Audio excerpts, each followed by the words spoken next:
போன ஜென்மத்துல நீங்க என்ன செஞ்சீங்களோ அதை பொறுத்து உங்களுக்கு இந்த பிறவி கொடுக்கப்பட்டிருக்கிறது. ஒரே ஒரு ஜென்மம் தான்டா பைத்தியம், 7 ஜென்மலாம் கிடையாதுடா பைத்தியம். வேதத்தை ஒழுங்கா படிடா பைத்தியம், முதல்ல உனக்கு தான் பார்க்கணும் வைத்தியம். பறக்கிறது நெருப்பு மழலாம் கிராபிக்ஸ், போய் பால்ல போட்டு குடிடா Horlicks. Big bang theory physics, ஆன்மீகம் தாண்டா சயின்ஸ். சொர்க்கம் நரகலாம் உண்டு, பாவ புண்ணியம் கணக்கெல்லாம் உண்டு.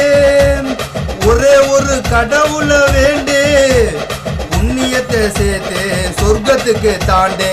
முன் ஜென்ம பாவலாம் கிடையாது, இந்த ஜென்மம் பாவம் ஒன்ன விடாது. மூட நம்பிக்கை கூடாது, கருவுல பிறக்கிறது கடவுள் கிடையாது. கருவுல பிறக்க